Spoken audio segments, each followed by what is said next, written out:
You know those annoying car commercials about how nice it is to get the complete package? Not sweet or sour chicken, nuts or bolts. Well, Saturday, here at Kansas State, the Sooners didn't have to choose.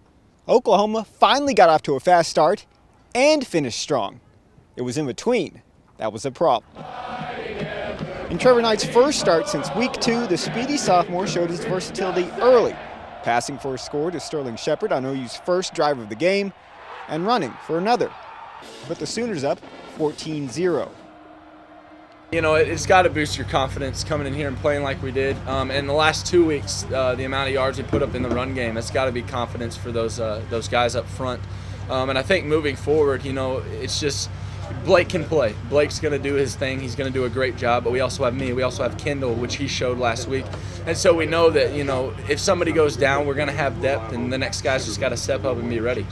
It could have been an outstanding performance all around, if not for the Wildcats' Tyler Lockett, who accounted for 3 of Kansas State's 4 touchdowns and 278 of their 372 total yards. Well, we forgot about Lockett, but you know, we weren't going to let him run it. I mean, it just wasn't going to be part of the plan today. We knew, you know, the day it may be cold and you know, it wasn't as windy, but you know, we wanted to make sure we were stout in the run game and just fundamentally, and didn't play some passes very well, and that was disappointing, but really pleased. The second half was much cleaner.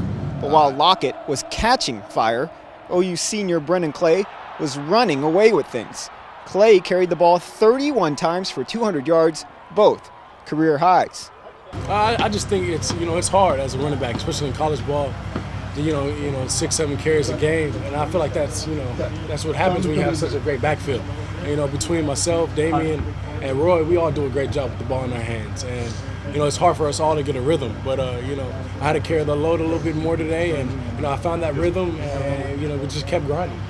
Meanwhile, the Sooners held the Wildcats to a measly 24 yards on the ground, and with the game still in doubt late, it was 2 huge plays in rapid succession that put the game away, as Jalen Saunders took a short punt back inside the 3, leading to a 34-24 advantage, and Zach Sanchez, who had been roasted all day long, picked off a pass and took it 74 yards to the house.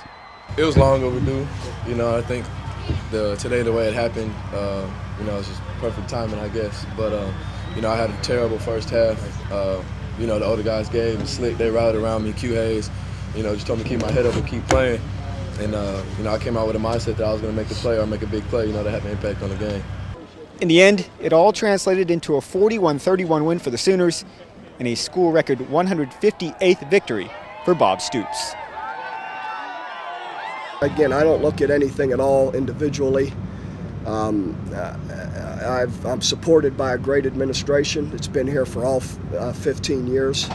I've had great assistant coaches that have had a hand in it, great young men to work with every day, students and coaches or players that come to work hard every day, managers, trainers. So we've had a good, group here for a good period of time, but I don't have time to look at it, to be honest with you. It's something that down the road I'll reflect back. I think the consistency that we're able to play at such a high level all the time, can be directly attributed to his style. And it may, twist the media the wrong way sometimes, but there's a meaning behind everything he does. And as we may not always understand it, but there is. I don't know if you can put into words just his consistency as the leader of this program in today's world of college football, the parity, scholarship levels, just everything. It's extremely difficult to maintain the level of success that he has for 15 years. I think that speaks to who he is as a person and how he directs our players and our entire program year round. So Oklahoma now sits at 9-2 on the season and heads into the holiday bye week, thankful that for the most part, things seem to be coming together on both sides of the football. Next up, of course, is a trip to Stillwater on December 7th for Bedlam, where pride will be on the line for the Sooners, and possibly plenty more than that for the Cowboys. Reporting from Bill Snyder Family Stadium in Manhattan, Kansas, Damien Fontenot, News OK Sports.